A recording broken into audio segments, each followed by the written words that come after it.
Я много путешествую на разных турендуро, и это обзор нового Tenere 700 25 года, который в конце прошлого года купил мой родственник в Испании. Байк периодически стоит у меня в гараже, я на нем катаюсь, и пора поделиться накопившимися мыслями. У Tenere, конечно, есть свой определенный шарм. Внешне это очень харизматичный мотоцикл, который очевидно повлиял на стиль многих выпущенных позже байков.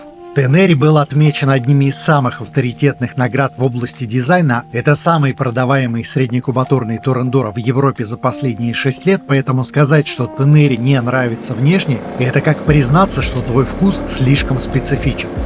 Во время движения на Tenere особенное ощущение наиболее близок к которым Desert X. Когда сидишь на Tenere или Десерте, полная уверенность, что это злая раллийная машина, и оба байка как трамвай максимально стабильно разгоняются, вгрызаясь в асфальт. Приятные брутальные ощущения. В основном за счет длинной колесной базы, но при этом Tenere неплохо рулится в узких местах за счет короткого трейла и нейтральной развесовки практически 50/50. Новый Desert X по геометрии стал ближе к Tenere, тоже должен вменяемо рулиться. И у Tenere для высокого роста шикарная эргономика с точки зрения треугольника, ширины руля, педалей, рычагов, широких подножек, пластиковых обтекателей, расположения дисплея. Ощущение, что все на своем месте, ничего не мешает. На мой вкус, это лучшая эргономика у среднекубатурного турендуро для высокого роста. Но в остальном комфорт спартанский. Во-первых, сиденье простенькое даже со скидкой на класс турендуро. Тут стоит ямаховское премиальное комфортное сиденье, все равно часа через 2 ерзать начинаешь. Но и стекло на высоких скоростях убогое. Это такое удивительное стекло, что когда ты в дорожном шлеме, весь визор залепляет мошками. А когда в кроссовом и не дай бог встречный ветер, порывы или едешь за фурой, ровно под козырек идут неприятные воздушные толчки и шлем подергивает из стороны в сторону. Настолько неприятно, что я когда ездил в кроссовом шлеме, заставлял навигатор избегать магистралей, что, впрочем, позволило мне покататься по забытым симпатичным трассам. Кстати, убогая аэродинамика, что с родным стеклом, что с Пьюик. Это было нормой на момент выхода Tenere 700, но спустя столько лет у большинства мотоциклов в классе все лучше с комфортом. Пара слов о торговом центре Formula X. В этом сезоне тут реально много нового. Открылись мотосалоны не только с китайской техникой, появились свежие бутики экипировки. Отдельно отмечу Revit, FXR и Dragonfly. И еще момент, о котором раньше не говорил. Судя по опросу в моем телеграм-канале, многих сейчас серьезно интересуют квадроциклы. Так вот, сейчас в формуле какая-то аномальная концентрация квадросалонов. Собралось уже с десяток брендов, включая лидеров рынка. По сути, теперь все 4 этажа заполнены мототехникой, экипировкой и аксессуарами. Можно приехать просто посмотреть и пропасть там на полдня. Классика. Так что если давно не были в формуле, заезжайте. Ну и да, скоро возвращаются веселые моточетверги за торговым центром. Чтобы ничего не пропустить, подписывайтесь на телеграм-канал Формулы. Без спама, только важные анонсы и живой мотоконтент от команды. Увидимся в Формуле. Когда вышел мой первый обзор Tenere 700 в 2020 году, в среднекубатурном классе можно было купить сыро настроенный капризный KTM 790, а также BMW 850 GS и Tiger 900 Rally, которые больше про комфорт, чем бездорожье. Вдобавок, Tenere был самым дешевым в Европе. Естественно, на тот момент это был лучший среднекубатурный турендуро по сумме баллов. За 6 долгих лет KTM 790 допилили, и он стал гораздо надежнее, дружелюбнее по настройке мотора и дешевле. Появилась масса интересных моделей, начиная от Нордена 890, Touareg 900 GS, Desert X 800DE и Transalp, у которого аж 3-й рестайлинг вышел. Продолжая нескончаемым потоком китайских турендуро, которые легко конкурируют с Tenere без относительно надежности. Да и с точки зрения надежности, Transalp или Vestrom разве проблемные? И это мы еще не лезем в 450 класс, конкурирующий с концепцией Tenere.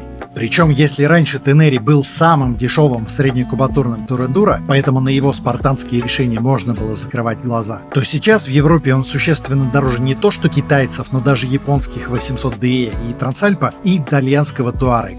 KTM 790 тоже дешевле, но поклонники Tenere запишут его в китайский. Хотя по той же логике Tenere французский, если говорить про версию для европейского рынка. Но хотя бы Tenere World Raid, который выпускался только во Франции, можно называть французским мотоциклом. А какие существенные изменения у Tenere? Если не на бумаге, самое важное, что можно почувствовать — доработку подвески. Все регулировки подвеску заново настроили, претензий никаких нет, новая подвеска хороша. Но у какого среднекубатурного турендура сейчас плохая подвеска? За меньшие деньги и на Трансальпе, и на Вестроме, и на Туареге есть полная регулировка подвески, это уже стандарт.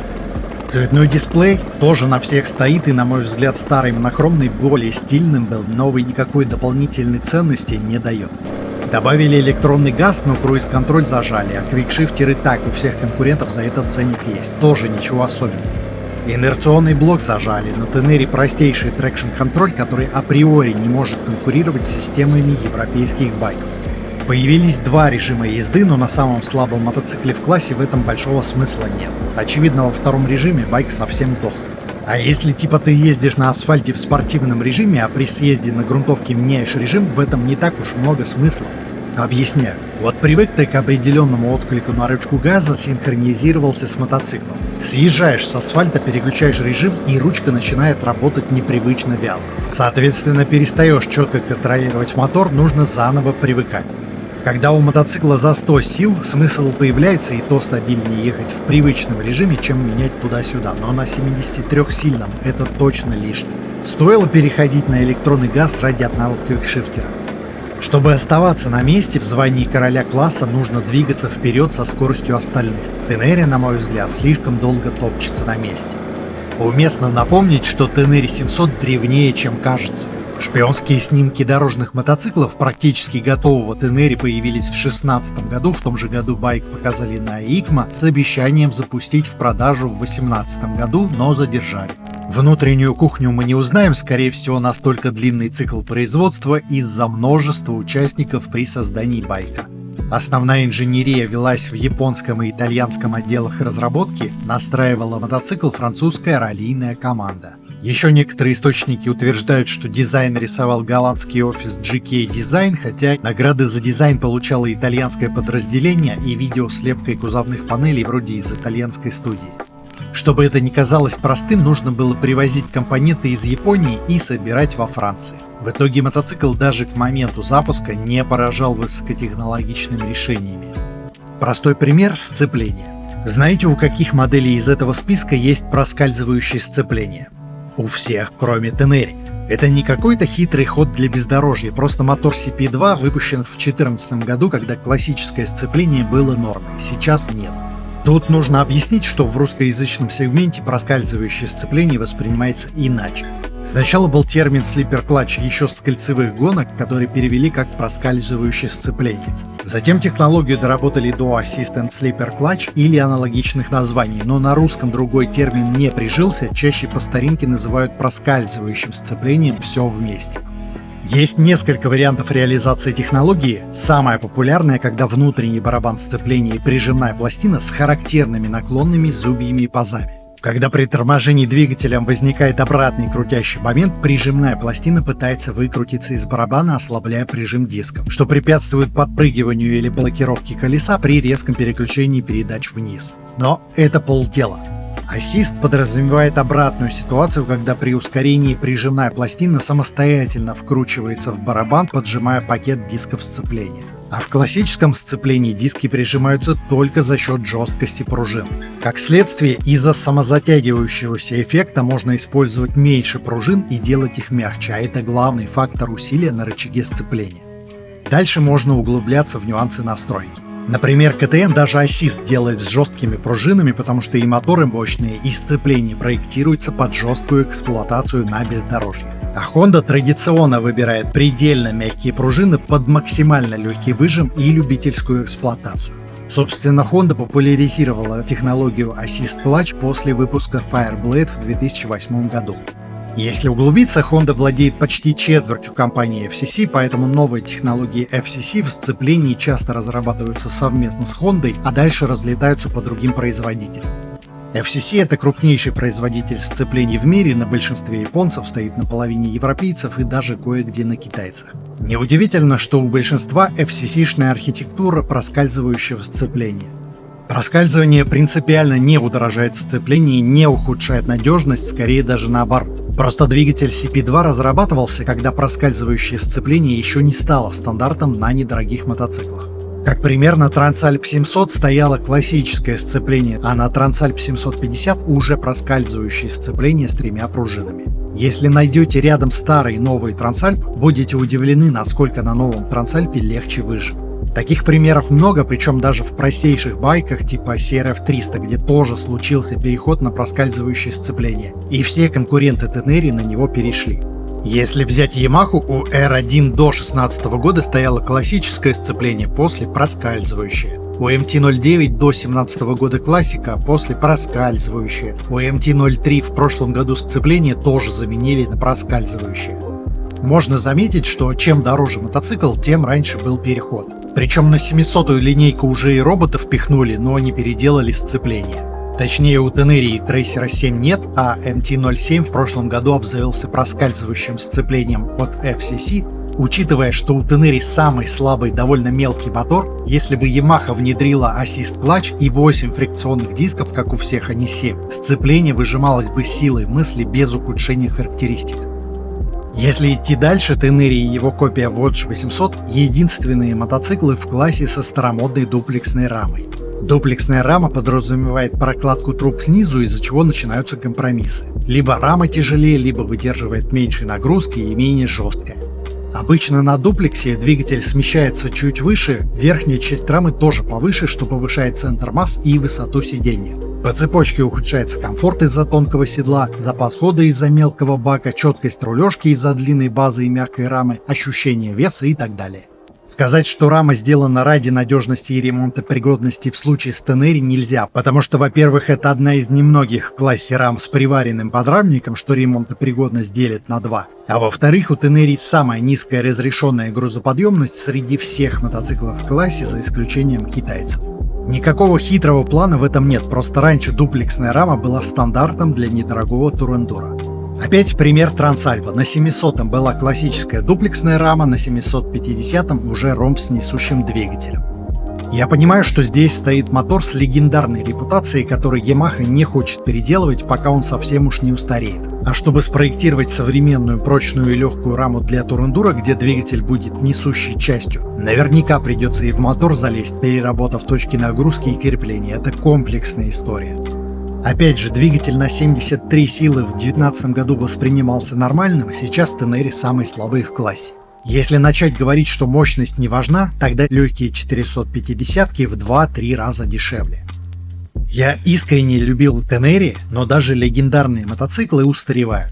Представьте, если сейчас на полном серьезе выпускать Africa Twin 750, какой она была в 90-х. Это же ужас по современным меркам. А если вы считаете, что раньше было лучше, тогда надо брать KLM. Вот уж где мезозой. Ладно, уши развесили, я шучу, все не настолько ужасно.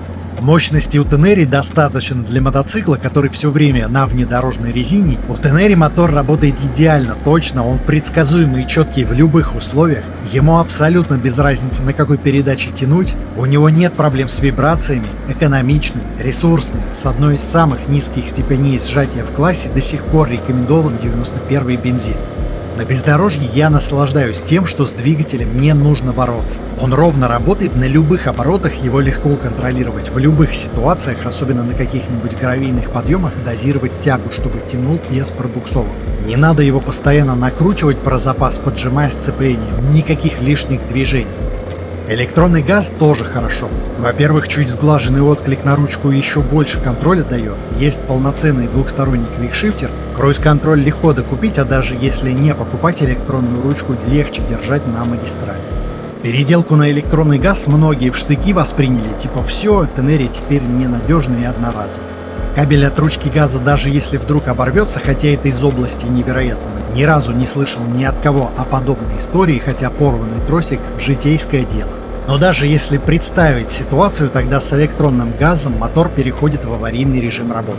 На нейтральной передаче держит холостые обороты, при включении передачи электроника поднимает обороты, и на мотоцикле можно хоть несколько тысяч километров ехать с нормальной скоростью. Это гораздо более безотказная технология, чем тросик.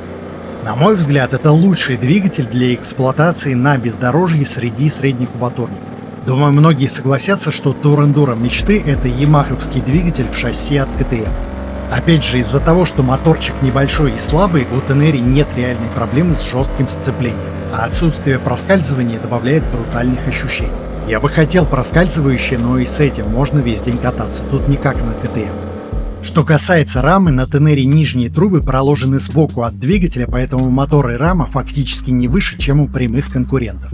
Если у Трансальпа и Вестром 800DE поднять клиренс до уровня Тенери, они будут ровно с той же высотой по седлу и вырастет центр масс. Зато у Тенери полноценный турендурный клиренс для камней, бревен, прыжков и прочего. Где я катался в этом ролике, там бы и Трансальп, и Вестром вспахивали дном землю, скосы резкие. У 800DE клиренс как будто тоже высокий, но у него подвеска длинноходнее, под нагрузкой она складывается больше, и Сузуки проседает ровно как Трансальпа. Вдобавок у Тенери плоское сиденье, из японцев ближе всех к раллийному, которое не мешает оттягиваться, сесть на хвост или сдвинуться к баку. У Тенери эргономика такая, что через некоторое время забываешь о том, что это дорожный мотоцикл. А на Трансальпе и Вестром компромиссные сиденья с выемкой. Если на них поставить более плоское раллийное сиденье, как на Тенери, там и высота поднимется. Европейцев хороших полно, где и сиденье плоское, и рама компактнее, и седло ниже при том же клиренсе, но огромный процент людей выбирает только из японцев, особенно в России. Тенери единственный взрослый турендуро из японцев. Да, у Тенери действительно самая низкая максимальная разрешенная грузоподъемность в классе из некитайцев, но не настолько критично, чтобы это было проблемой. Если говорить про универсальность, мне очень нравится, как настроена новая подвеска Тенери. Раньше была неплохая подвеска, но слегка расхлябанная, на серпантинах полноценно не мог наслаждаться байком. Сейчас подвеска работает идеально в моем понимании турендуро. Например, у Вестром 800DE мне подвеска нравится сильно меньше, потому что она с выраженным более мягким характером. Это хорошо на каменистых дорожках или в путешествиях по разбитым дорогам, но на асфальте Вестром проигрывает. На новом Тенери фишка в балансе, мне даже пришлось спереди и сзади сделать подвеску ощутимо мягче под каменистые дорожки. Стандартная регулировка с завода жесткая и очень четкая, на асфальте ругать вообще не за что. Я даже на асфальте ездил на чуть более мягких настройках и доволен. Существенно лучше, чем на первом поколении. Важно понимать, что я говорю про новый мотоцикл в сегодняшних реалиях. Если у вас в бюджете мотоцикла 2020 года, это совсем другая ситуация, где Тенери все еще лучший вариант. Хотя, если подумать, на японских аукционах Тенери 2020 года стоит плюс-минус как обновленный Трансальп или Вестром 800DE 2025 года. Тут уже спорно. Как по мне, подавляющему большинству людей, кроме экстремалов, лучше подойдет Трансальп. Тенери скорее для людей, которые уже обладают неплохими внедорожными навыками, когда уже прошел этап выставления ног со страху, нет борьбы с высотой мотоцикла и хочется ездить более агрессивно. Если говорить про широкие скоростные участки, особенно скользкие, Тенери великолепен. Если узкие тропинки между кустов и деревьев, я бы лично выбрал более компактный мотоцикл, Туарек или КТМ, например. Я не знаю, почему Тенери полноценно не обновляют. Все это передвигание и перекрашивание пластика — детский сад. Нерешенных проблем у мотоцикла выше крыши и даже не всегда глобальных. Например, за цену Тенери в 2026 году хотелось бы и бескамерные диски иметь, и AMU, и более внятные тормоза. Тут хоть и Brembo, но наверняка самые дешевые из всей продуктовой линейки. Я когда говорю, что у мотоцикла того нет, всего нет, часто в комментариях аргумент, что так надежнее. Алло, это мотоцикл под Евро 5+, ровно с той же горой датчиков и катализаторов, у него уже есть электронный газ. Появление кнопки круиз-контроля никак не повлияет ни на стоимость, ни на надежность. Хотя лично мне в Тенери немного не хватает комфорта. Аэродинамики на уровне Трансальпа, другого сидения и всего в таком духе. Если не обращать внимания на такие детали и соглашаться на спартанский комфорт, лучше уж купить КТМ 690, он не настолько менее комфортен, насколько лучше на бездорожье. Возможно, Yamaha так тщательно скрывает, что готовит радикальную новую версию, во что я, конечно, не верю. А может, совместная разработка японского, итальянского и французского подразделений слишком сложная и стараются ничего не трогать, пока у Тенери отличные продажи. Возможно, проблема в том, что Тенери ориентирован на европейский рынок, но появилась финансовая проблема. По задумке, производство во Франции позволяло снизить логистические и таможенные затраты, однако японская иена длительное время падает относительно евро, и то, что раньше было преимуществом, сейчас недостаток. Вот цены на новые мотоциклы в Японии. А вот в Испании. Сейчас произвести мотоцикл в Японии и привезти в Европу дешевле, но Yamaha нужно загружать французские мощности, поэтому ничего с этим не делают. У Tenere все еще зашкаливающие продажи, но если в 2020 году я бы себе однозначно купил Tenere в этом классе, то в 2026 году вряд ли. Все еще хороший мотоцикл, но появились более интересные мне модели, да и тот же KTM допилили до состояния, когда его хочется купить.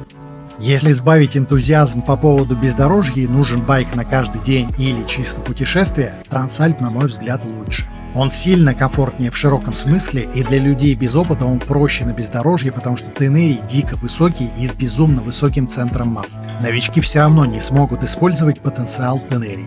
Повторюсь, чтобы на Tenere нормально ездить, нужны навыки, иначе будете бесконечно его ронять и бороться. Transalp гораздо дружелюбнее к новичкам и не наказывает. Это я даже не говорю про версию с e-clutch.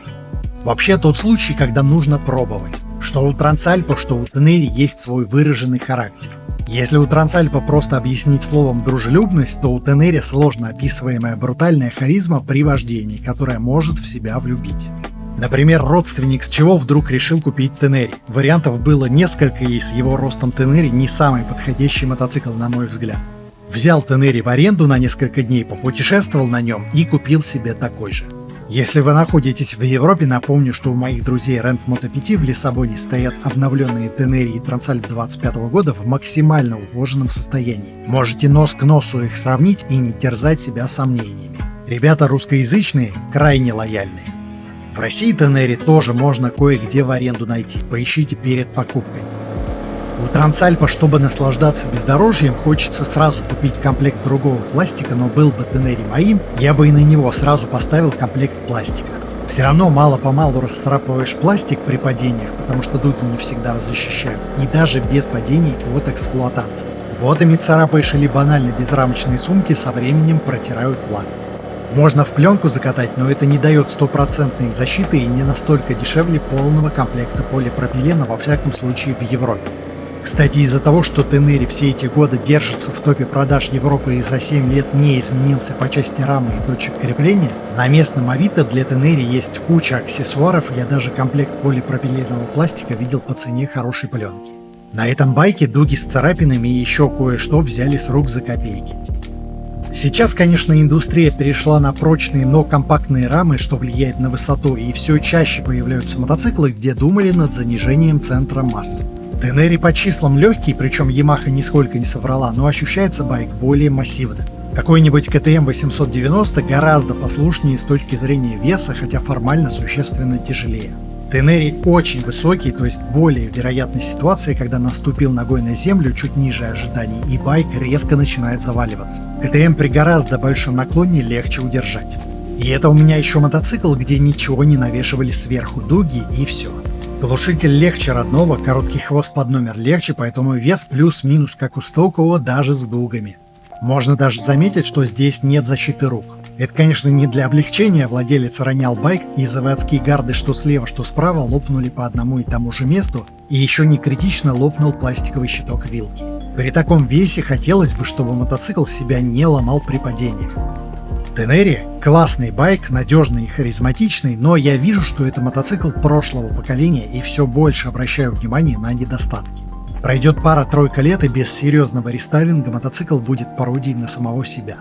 Есть, конечно, World Raid немного в другой концепции с уникальными преимуществами, но тоже вопросы есть. Банально потому, что я не понимаю, зачем дальнобойные версии под туризм делают более высокими с более длинноходной подвеской, хотя в путешествиях с грузом никто ни на каких трамплинах не прыгает.